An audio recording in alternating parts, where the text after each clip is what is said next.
All right, so on today's video, I'm gonna go over how and why I built these headers. So the main reason was I wanted the truck to have a gasser style, and gassers typically have fender well headers. So the first thing I did, I went out and I bought some 3/8 inch thick 304 stainless steel header flanges. As you can see, they're pretty beefy flanges. And then after that, I started looking at collectors and of course, I had to match everything up. So those flanges had a 1 3/4 inch opening for the primary tubes. So I had to buy a collector that had 1 3/4 inch primary tubes on it, going into a 3 inch collector. So then after that, I went out and I ordered both of those off of eBay. I think the collectors I ordered off Amazon. They was $100 a piece. The flanges was $100 for the set, and then all of it's 304 stainless steel.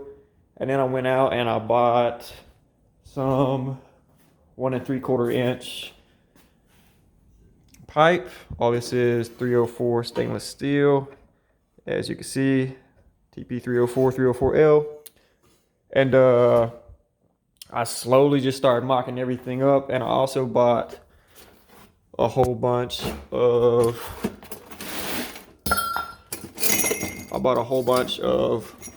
45s, and I think I bought 20 45s and 10 90s, and then I bought several sets of these pie cuts. And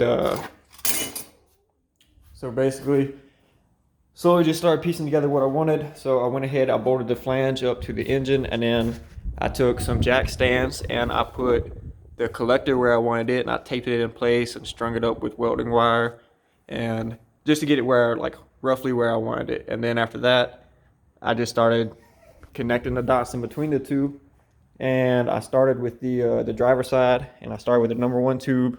And so none of this is like tuned headers. If you go get like headers like custom built by somebody, they should be like roughly equal length, and they should be tuned, meaning like the header being tuned is that they're going to have good scavenging. So whenever like the pulses of the exhaust, so you got to imagine like exhaust and pulses, because that's what it is.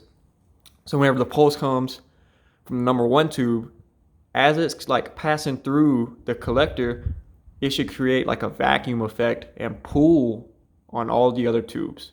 So you should, like, you're probably seeing videos on Instagram of people who like build headers professionally. They'll have like an air hose, and they'll spray air down one of the tubes, and then they'll hold like a piece of paper up to like the flange at the other tubes, and it'll suck the paper up against the flange. So it has that scavenging effect. It creates like that vacuum effect on all the other tubes.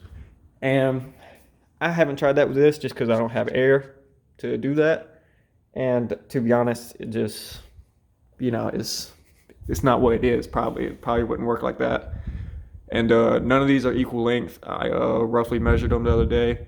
They're way off. They're like a few inches off. Just because, getting that number one tube, you can see it just runs pretty much straight.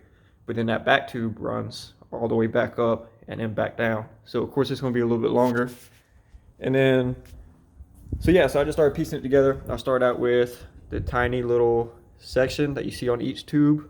So I started out with those, and I just welded those in. So they're fully welded on the back side, on the inside of the flange, and then they're just 4 little stitch welds on the front. And then from there, I just started mapping out roughly where I wanted to go. I didn't draw any of this up. I didn't plan any of this out. I just went along with it. Got it all tacked up, and then once I had it all tacked up, I finished welded this side.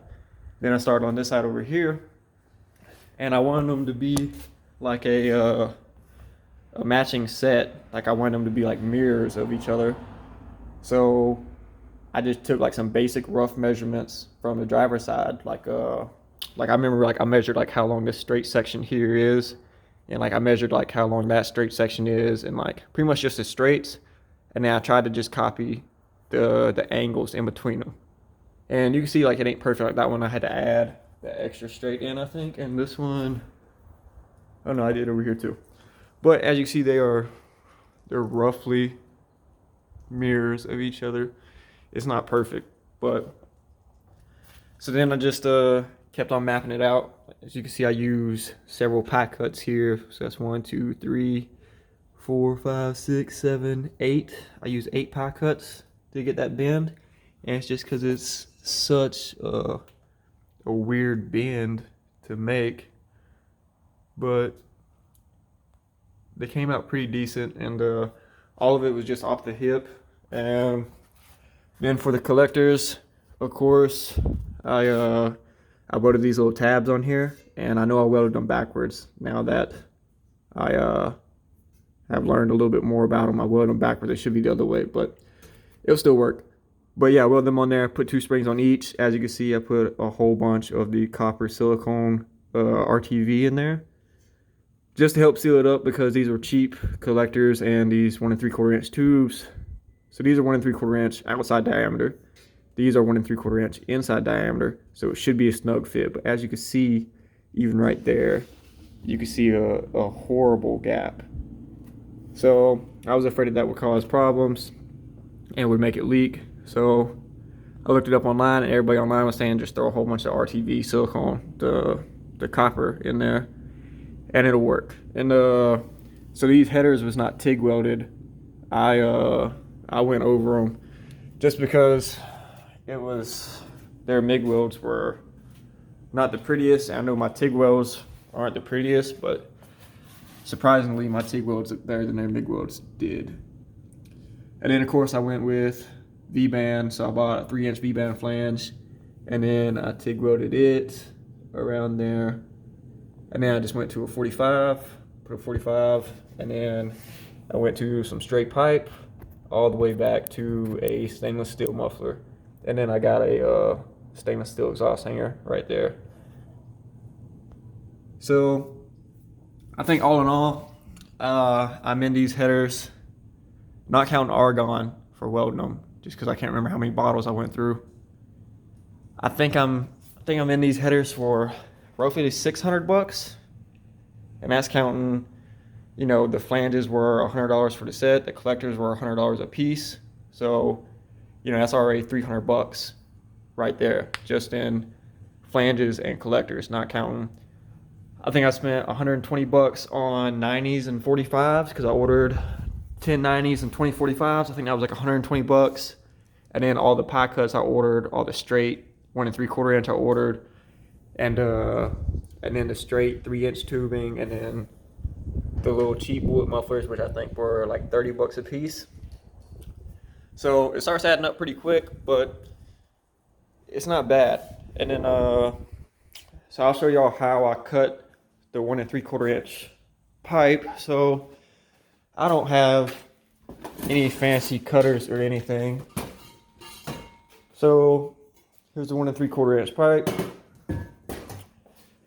Here is what I used to cut them.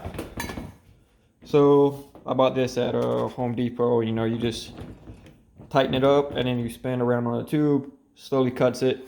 And I did all of my headers like that, like cutting them by hand with this. And then once I got to building the exhaust on the motorcycle, I thought of something. I figured that I should weld on this little piece, right? So this little piece is just welded on. It's just tack welded on the 4 corners, and then I think I put, yeah, just a little stitch on each side. So that's just like a flat piece of stainless steel, and then it is just a little 3/8 drive impact piece that goes into an impact. And all I do, I just put the drill on it, and then I just start the cutter by hand on the other end, on how many, you know, however long I wanted to cut a piece. Start it by hand so that way it don't walk like on the pipe. And then I just slowly turn the drill, and it cuts it for me. Way quicker, way easier, no manual labor, and yeah, so much more efficient. So that's how I cut that. And then for the 3-inch pipe, so whenever I was doing that, obviously those cutters, they don't go up to 3 inches. I think they go up to like 2 1/8. So at the time, I didn't have the belt sander, so I couldn't really face off any cuts I made with an angle grinder. They would still be like a little rough and jagged, and not perfect. So I would take the 3-inch pipe, and I bought this 3-inch. It's like a, I guess it's like a band clamp. I don't know. I bought it at AutoZone. So then this will like true up the edge. So you just wrap this around a 3-inch pipe. You bolt it together. This edge will be true with the pipe. So now just mark around it with a Sharpie, and then of course down here at the bottom where it's bolted, there's gonna be a little gap, but it's like a 1-inch gap. You can just fill that in with a Sharpie afterwards. And then yeah, just took the angle grinder, cut it, spaced it off with the angle grinder the best I could, and it wasn't bad. It did the job, to be honest. I think, yeah, so that one there I had to cut, and then I believe that weld there, because that's going from the muffler to the pipe, so that was where it was cut. And yeah, as you can see, the weld's pretty decent, so the gap wasn't bad. The gap wasn't bad at all. So I just thought I'd make this video just to show that you don't need fancy tubing benders or fancy pipe cutters or a bandsaw or anything like that. Like, I don't have a bandsaw.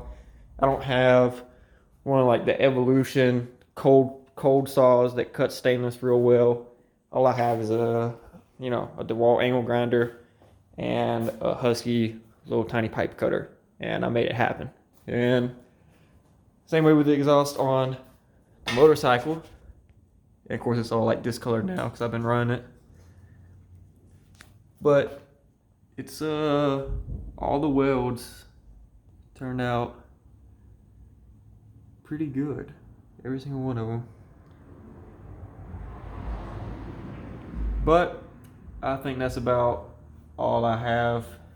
Oh, and I got these little stainless steel tags made up, and it's just my last name and then fabrication. And I don't know, I did it just for if I ever sell the truck, or which I never plan on selling this bike, but if I ever sell the truck, and whoever buys it, at least now they can't take credit for doing the exhaust. They can't be like, oh yeah, I did that, because it's obviously custom and people will just take whatever you build.